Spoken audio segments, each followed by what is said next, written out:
All right, we're going to get going on our journal club, number 18 on that. Thank you for all joining us. I hope everything's going well with everyone this winter. And we're going to get right into it to go over the topic today on ultrasound injections in and around the shoulder joint.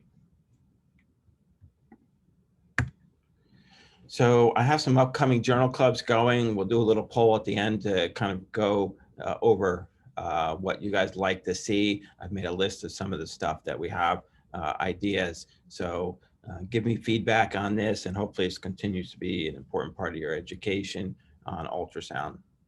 And thanks for all the programs, and thanks today for Rutgers and Dr. Kim for helping us out. Rutgers program very close to me. I spent a lot of time with an excellent program director and Dr. Womack, and two excellent fellows this year that I've had a chance to get to know that's helped us out recently with our program.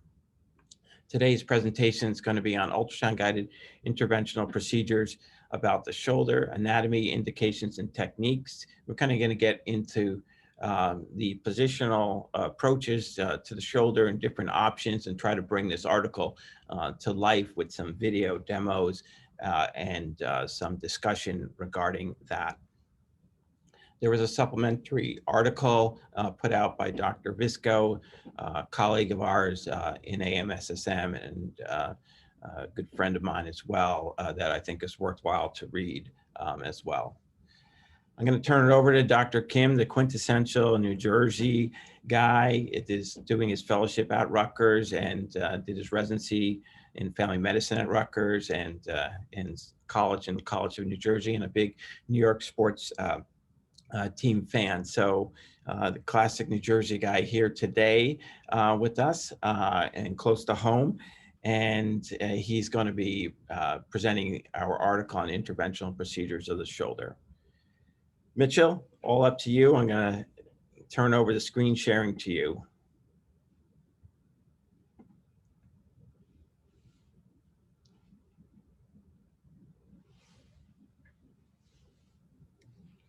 Hello, can you guys hear me? Okay, I'm gonna assume that you guys can hear me here.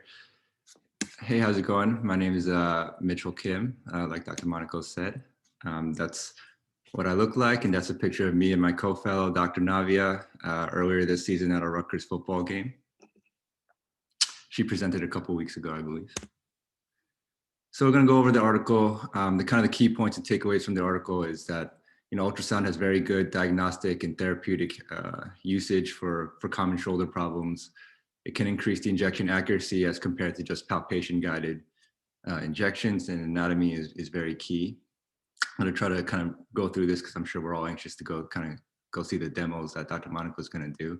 These are some of the pathologies that the article kind of talked about. The first of which being subacromial subdeltoid bursa. Indications for injection bursitis or impingement, often seen in overhead athletes. The cool thing about ultrasound is, with dynamic maneuvers, you can actually kind of see painful bunching of that bursa. And the article kind of mentioned in studies that, it shows that the ultrasound guided injection accuracy trends to be kind of higher. There's some overlap, but overall, ultrasound guided seems to trend higher accuracy rates there. Technique positioning, you want them to be kind of in a shoulder neutral position as opposed to like a CRAS or a modified CRAS position. You're gonna use a high frequency linear array transducer. The orientation of the transducer is long axis to the supraspinatus tendon, and your needle is gonna go in an in-plane approach. You may need to use like a larger gauge needle in a larger sized person, and then your inject date is gonna be about 3 to 5 cc's of a mixture of lidocaine and steroid. We actually did one of these yesterday in one of our baseball pitchers who's had a painful bursitis. And as the picture kind of shows, the black box is the orientation of the transducer, and the white arrow going down is the approach of the needle. And this is taken straight from the article, and you're aiming for that potential bursal space right there. Calcific tendinopathy, I kind of jumped down to that next because it's a very similar overall, because a lot of the cases do include the supraspinatus tendon. The cool thing about this procedure is called barbotage, comes from the French word to bubble or splash, I believe. And it's involving using a needle to kind of puncture that calcium deposit and aspirate some of that calcium out. The key point I think to highlight here is that they've done studies that have shown that this procedure can produce a 55% improvement in pain and functional scores with a pretty low complication rate. Similar technique overall, you're going to use a mixture of lidocaine and normal saline. I think the key points is you want to avoid over penetrating and puncturing the medial wall of the calcium deposit. So remember, you're going kind of from a lateral to medial approach. And as you pump small amounts of the injectate in, the back pressure will kind of aspirate some of that calcium out. So that's why it's important not to go all the way through.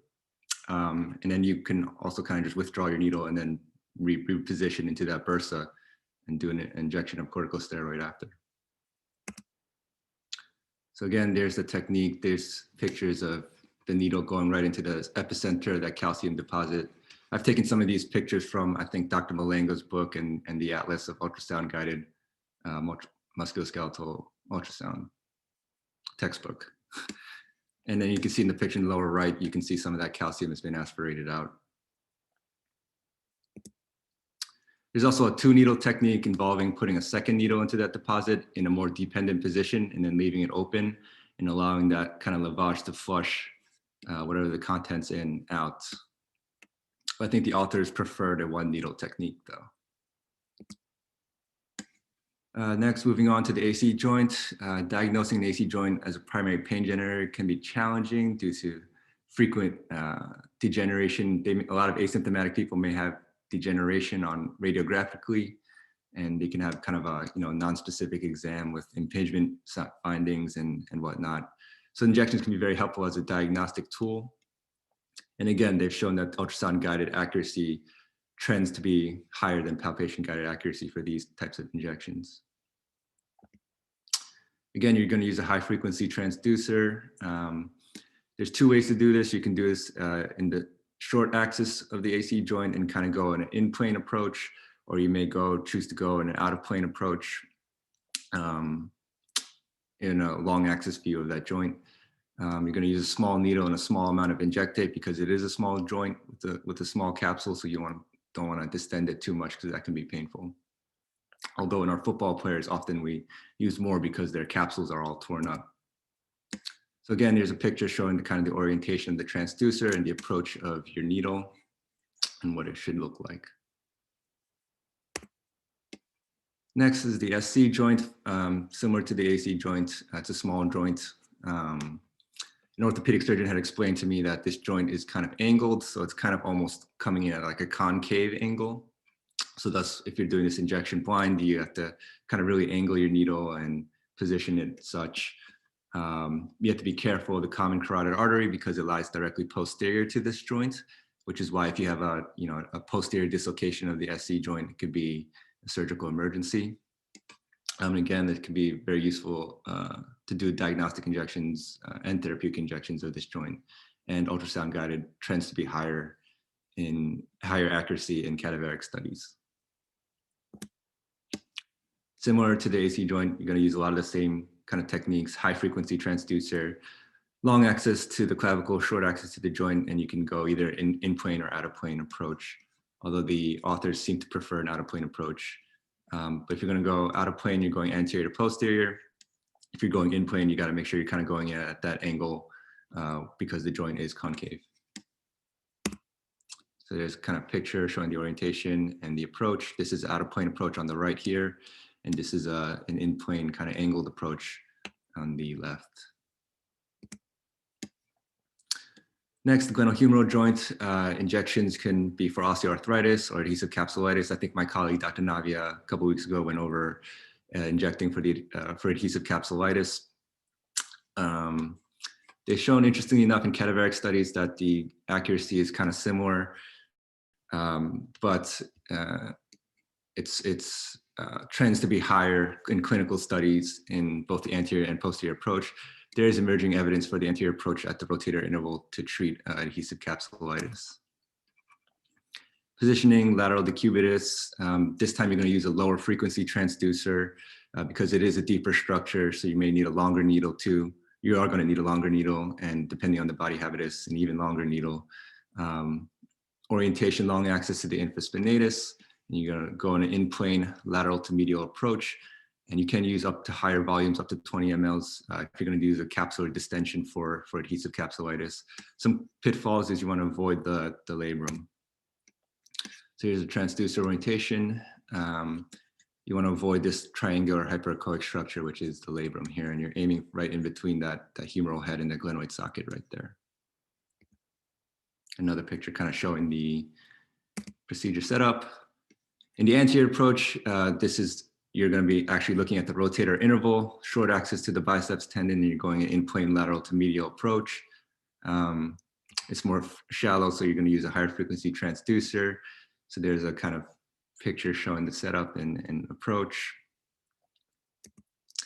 Caution here, because you want to avoid vascular structures next to the biceps tendon. And then if you're doing a straight biceps tendon injection for like a tenosynovitis, or if they're having frequent subluxation dislocation or degenerative tearing of that tendon causing them pain, again, ultrasound guided, higher accuracy. Again, kind of looking where the bicep tendon lies in the bicipital groove between the lesser and greater tuberosities. Color Doppler is very useful to kind of identify the vascular structures that you want to avoid. I remember one of my attendings said in the days before ultrasound, they did this injection blind, and they could see that a hematoma forming, they had to put a lot of pressure on.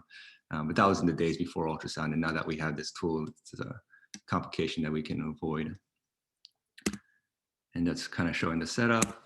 And those are my references, including where I got my images from. And with that, I'm going to turn it back over to Dr. Monaco. All right, thank you, Mitchell. We're going to quickly go in. I'm going to do a quick review and then try to bring this article to life by doing some video and demo, and hopefully try to make this like a video article for you guys. And we're going to get some help by Dr. Ho and Dr. Trojan here. So let me just switch my slides out and try to get this moving and try to stay on time on that. All right, I think we got our slides up. Yeah? Yeah. Okay. All right, so we're going to quickly review the positions on this and discuss some common needle techniques on that. We're going to go through kind of what the structure we're injecting is, indications, the anatomy, the techniques, and some pearls and pitfalls. This article was very nice and covered the basics, but we're going to talk about what beginner, intermediate, advanced injections, and then you guys are going to tell me what you want to see, and I'll kind of go there and we'll kind of talk about what structures we're going to inject there. So beginner injections are usually, you want to come out of fellowship being good at it, GH, AC, and a subacromial. Intermediate, you should learn how to do biceps tendon, rotator cuff, coracohumeral, and your more advanced is going to be doing some nerve work on that and some labral work on that, around the shoulder on that. So I'm going to throw up a quick poll to ask you guys what you want to see, because I threw some stuff in there, but I don't always know what you guys want to see. So just vote real quick.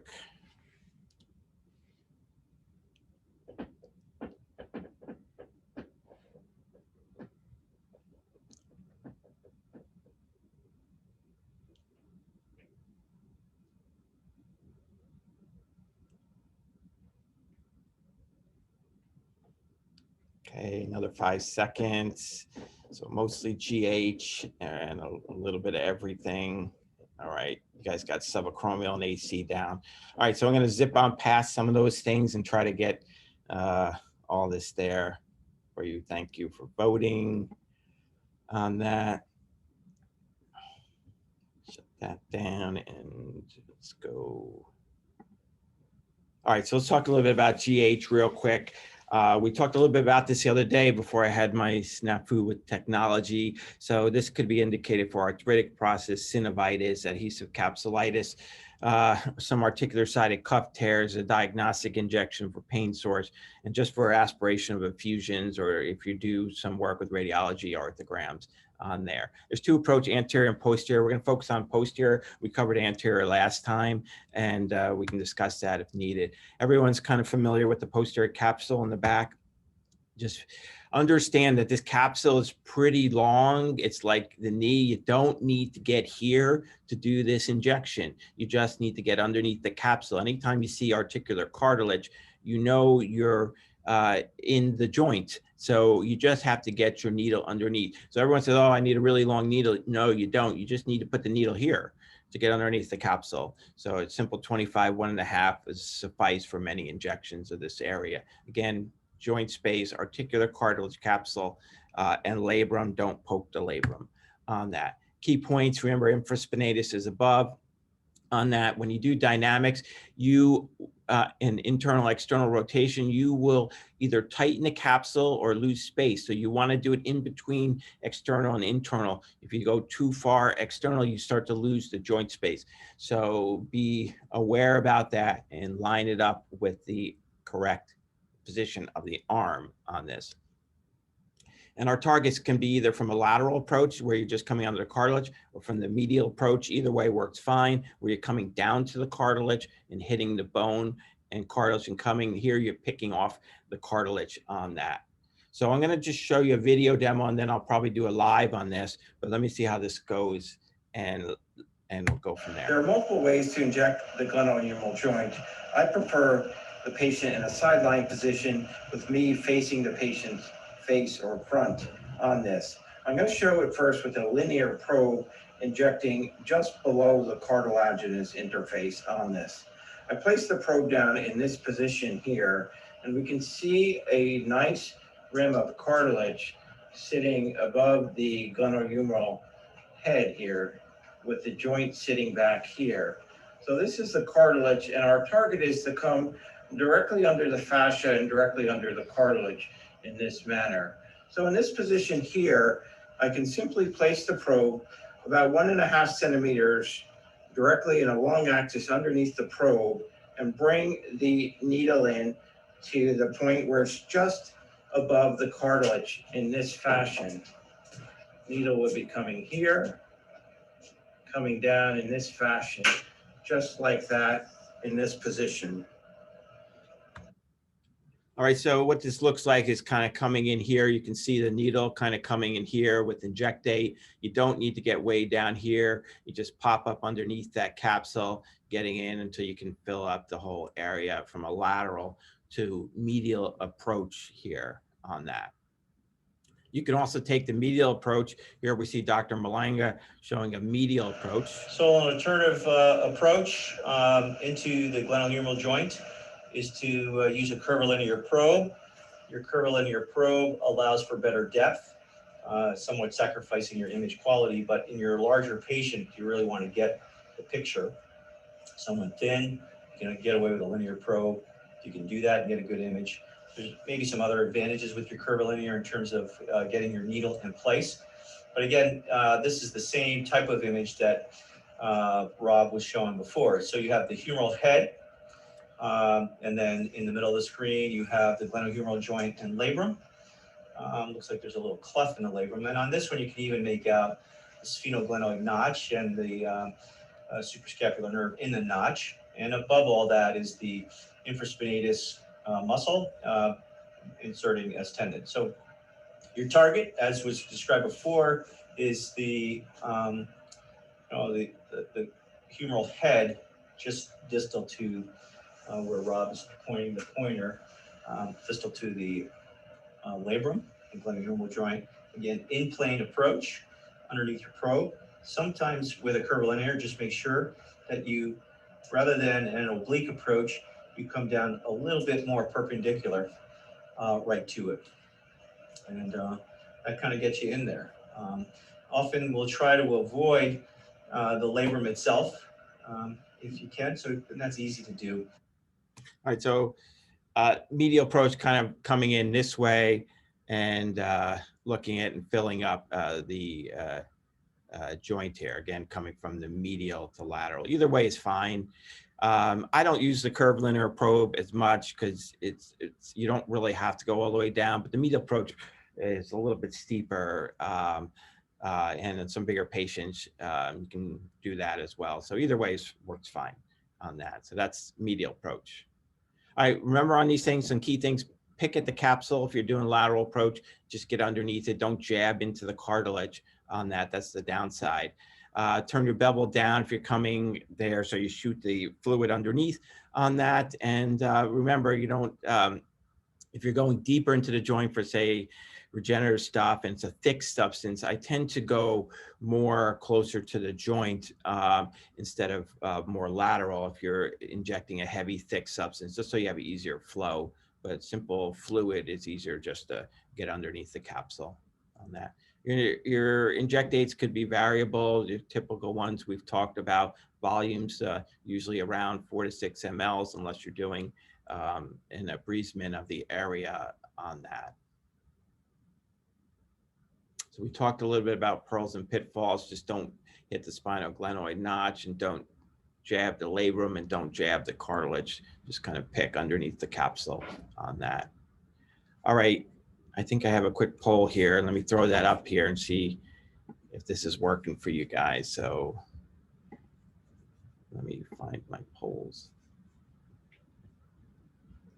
I want to get a different poll.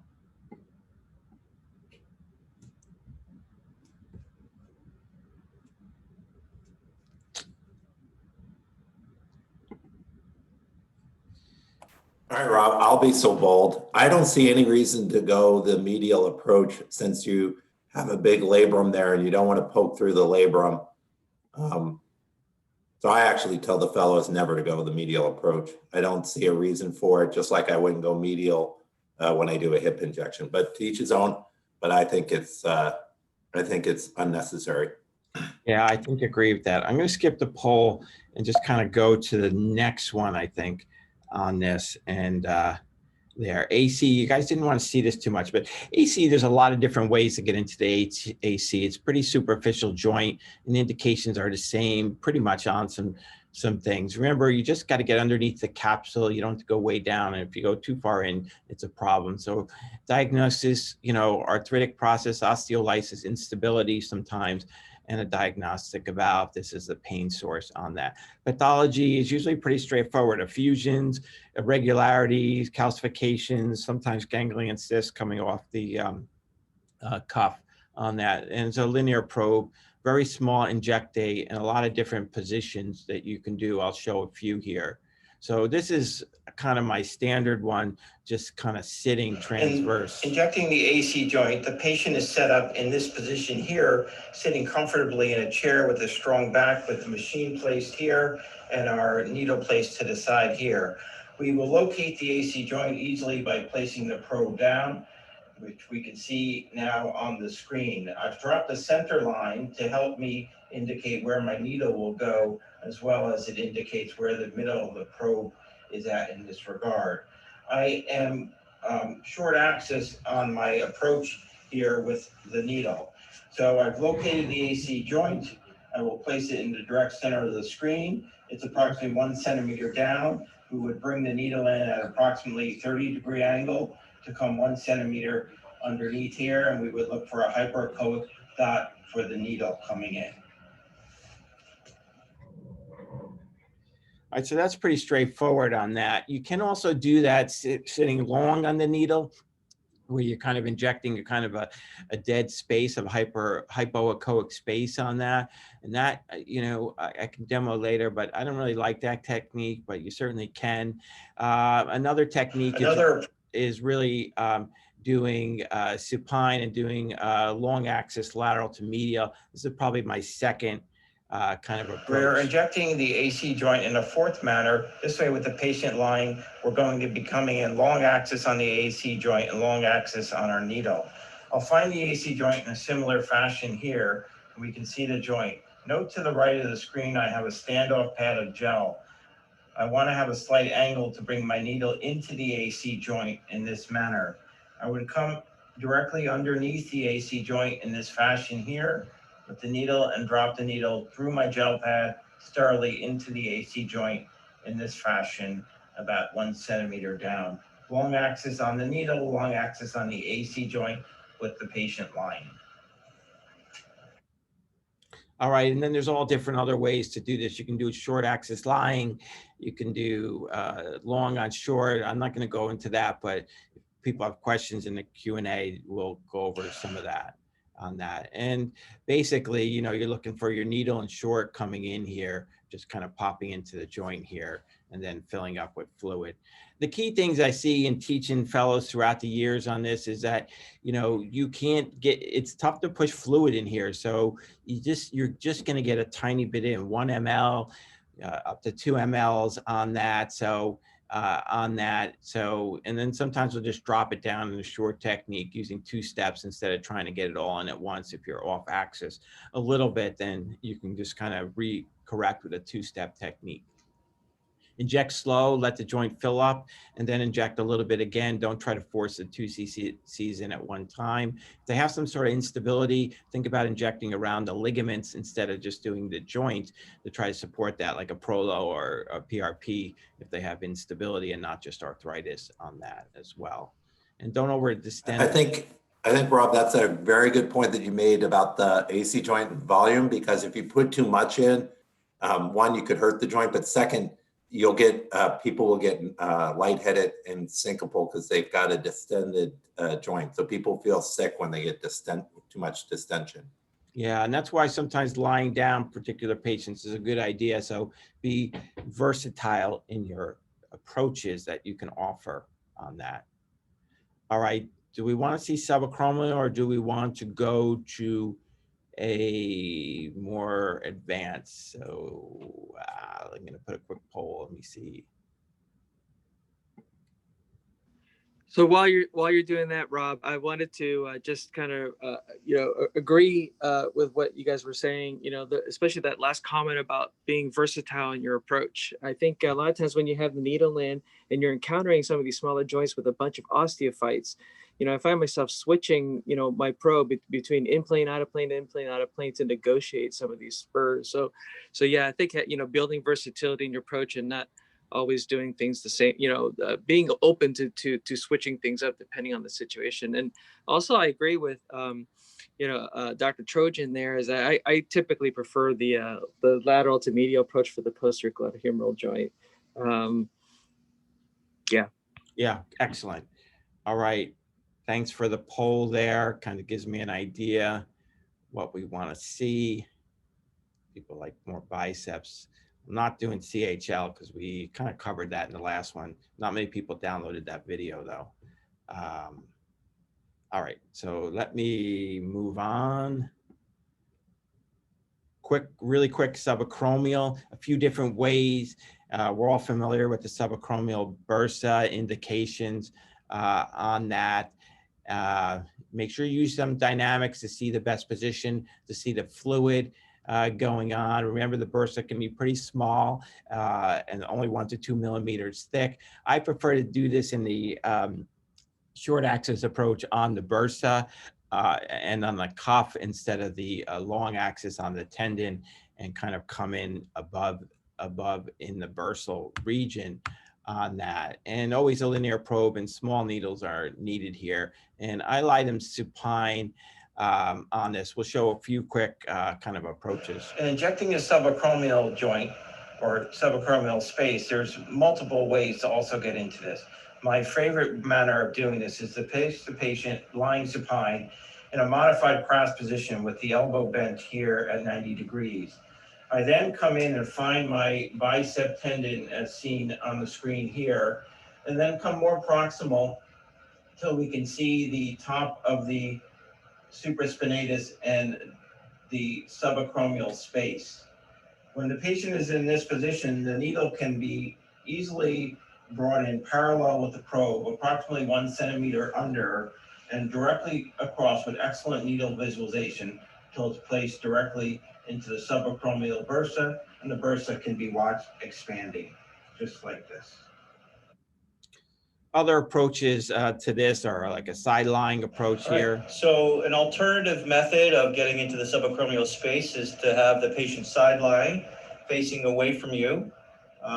You have your screen directly across from you, and then you place your probe over the posterior aspect of the shoulder, trying to optimize the footprint of the supraspinatus. So You can do that very carefully and slowly, and you can get to the double strip that makes up the subacromial bursa space. So there you can nicely see the hyperechoic bursal fat, and then the hypoechoic bursa itself, and then underneath the tendon itself and the footprint.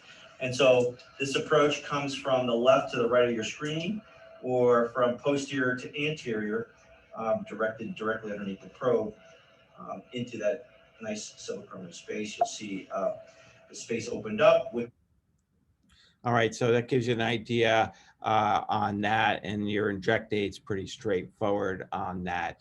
Beginners, I kind of teach doing this way because if they miss, you can just get underneath the acromion on that, but I prefer doing it the other ways.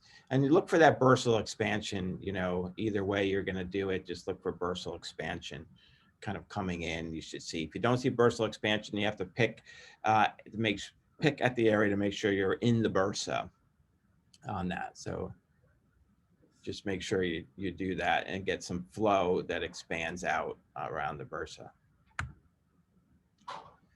So sometimes I'll do these sitting, but I prefer to do them lying on that. And, you know, err superiorly, don't err down where you're injecting the cuff.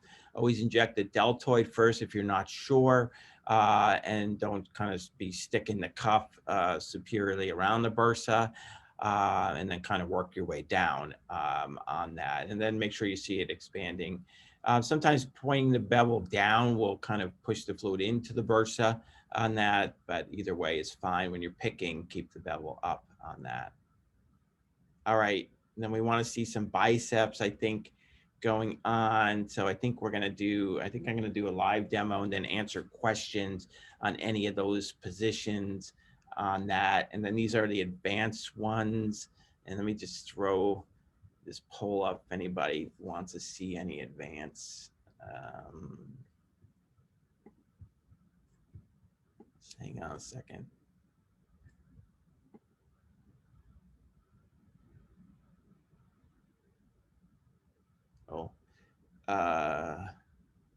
Here's a quick question. Here's a quick poll.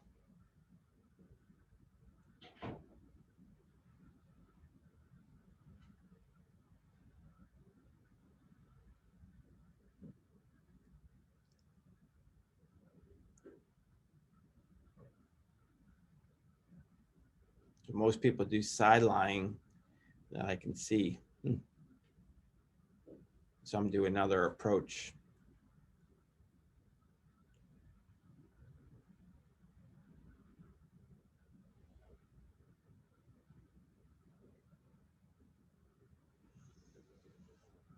Okay.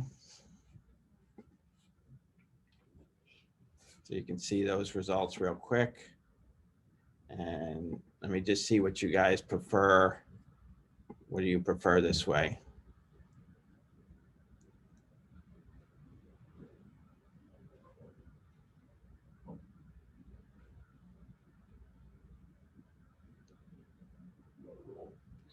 On this GH, you know, it depends what I'm treating. So if I'm doing adhesive capsulitis, I'll do a combo joint and CHL. So I'll do anterior. Sometimes I'll do posterior when I'm just getting in the joint. So that's good there. Pretty much everyone's on there. And the last one, AC.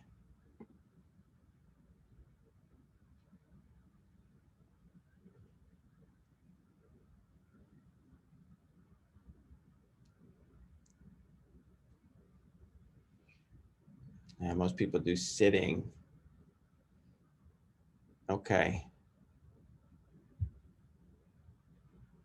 Sorry if I'm cutting you off a little quick, but it gives me a flavor for what you guys are doing on that.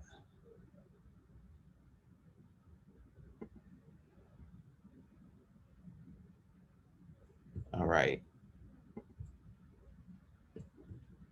All right, I think we're going to go over, I'm going to skip these and try to take some questions and do some demo real quick in about 10 minutes we got. I'm going to turn over some of the Q&A to the panel, and we should get this going really fast. So bear with me for a minute here. So I want to go. Yeah. So as participants, if you have a question, please feel free to put the question up in the Q&A, and then it just goes to us, I do believe, and then we can see what's what. Okay. I think you're there. We should flip this to large screen. Okay, let me share the screen first. So let's figure out this. It's down here. I'd like to, I guess, in the interim, I'll call attention to something that was mentioned briefly before. I think it was either Dr. Monaco or Dr. Trojan mentioned about beveling, using the bevel to protect a particular tissue, whether it's the articular cartilage or the labrum. I think it's an important skill, and I think sometimes beginners often forget that when you guide needles, you can make good use of that bevel. All right.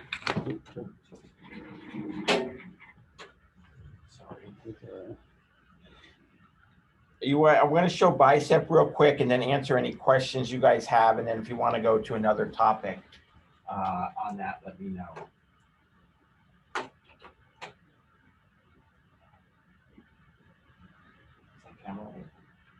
Yeah, I think it's a little to adjust it. All right.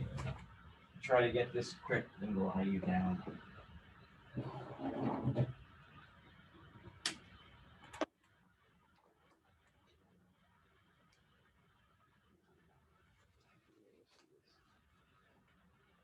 All right, so really fast on the bicep here, you're going to be in this position, lying down on this. Camera keeps moving.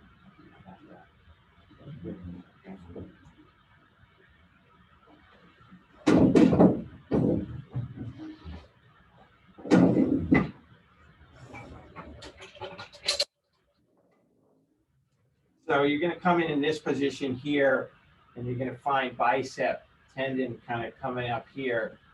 You got subscap. You got bicep here. Zoom in on that screen. And the key here when you're doing bicep in the groove here is you're going to rotate the arm, either internal or external rotation, so you can see it here, the bicep kind of in the groove, sitting here in the groove. And then by changing the position here, I can have a good access into the bicep here. Just zoom in on that screen. Ultrasound. It's too far away. Good. So here you got here. The most important thing is you have an artery sitting on the lateral side here that you can see there pulsating, and you want to avoid that artery coming in there and do this. So you want to have the arm, if you have the arm too far over, you can't get in. So you want to have it just in the right position so you can see the capsule and note the artery, and then come either just above or just between the artery and the biceps and kind of be in this situation so you can inject on that. There's other ways to do the bicep. They're coming from top down, but this is the easiest way on that. More advanced would be doing a bicep labral complex injection, where I would position the patient differently and kind of look to do it right at the superior labrum. That's a little bit harder technique to do and a little more challenging to see that anatomy, and there's really a lot of tips and tricks along the lines in there. So needle will be coming this way, lateral to medial, right in the groove on biceps. What else do we want to see? Tom or Gary, or we want to go back over any of the other positions?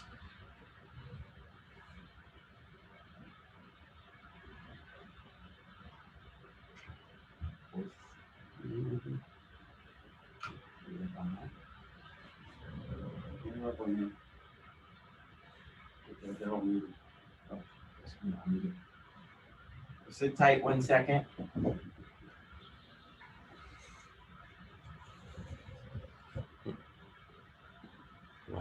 We live? Yeah. That's weird.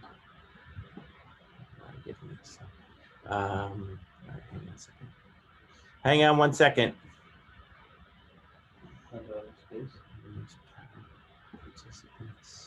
We have a request for quadrilateral space from the Q&A. Yeah, very challenging to do. I can't take the time to demo. It's almost actually like a 20-minute talk because that area is really tough with the neurovascular. So Jay Smith did an excellent piece on getting to the quadrilateral space, and I'll reference that article, and maybe we'll bring that up for another discussion. This is one where I probably do one a year of the quadrilateral space, and when I do it, I kind of pull out that article and I sit and review it because it's a tough one to do and not easy. And there's a few different approaches out there, but the last article by Smith et al. Was excellent on the easiest approach. And I would say that that's not one that I find clinically that useful to do. So I kind of would, I'm going to defer on that one so we can do it adequate on that. Other questions from the group that they want to see on any of the 3 or 4 that we've covered on that? You guys want to see SC joint? I'll show that in a minute and then kind of talk a little bit about that. So SC joint, we kind of come in on the clavicle and look at the joint right here on that, and zoom in on that image on that ultrasound real quick.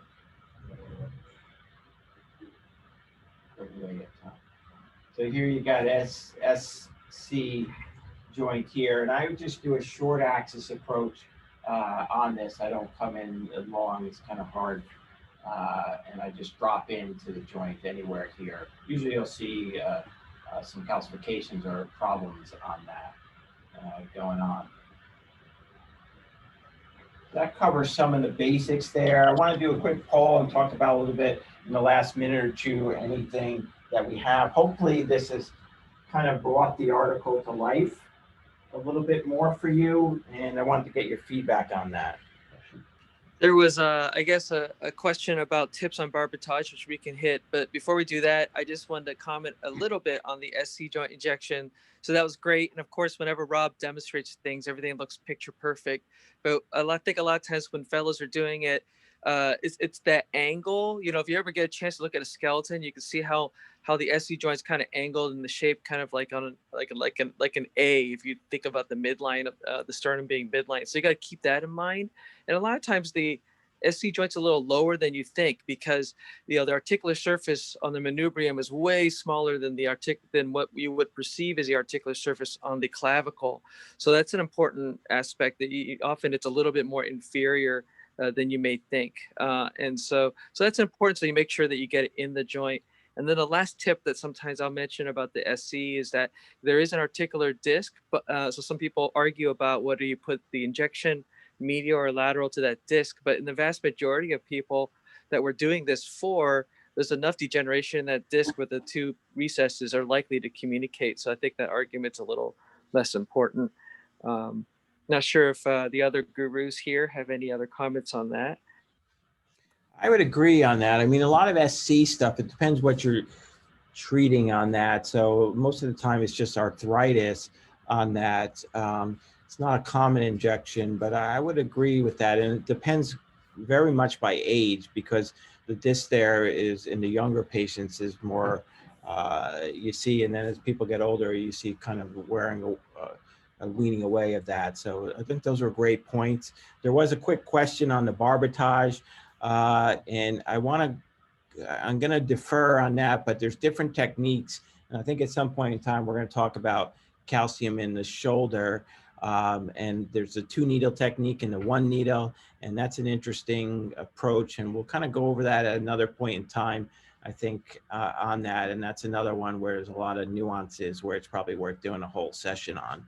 as well. Bob, thanks. I need to head out. Thank you. Yep. And last thing, we're going to wrap up here. I have some upcoming topics. I wanted to get some feedback from the group. So I'm going to do one last poll or two last polls about what you're thinking so I can improve these. And so first off, was this a worthwhile too much material, or you want to see a shorter article and just go into detail on everything? So give me that feedback, because I know it's tough to do this and stuff, but I wanted to try this. My goal with this was to bring this article to life a little bit with some live stuff on that. So I'm surprised you all want to do this with every joint. I like doing more detail one, but all right. So thanks for that feedback. We'll try to like do a smorgasbord around every joint. We're going to be moving off the shoulder, obviously, on that. And I got one last question on that for you guys all. So last one is, let me know what topics you're thinking about. You can vote multiple ones on this.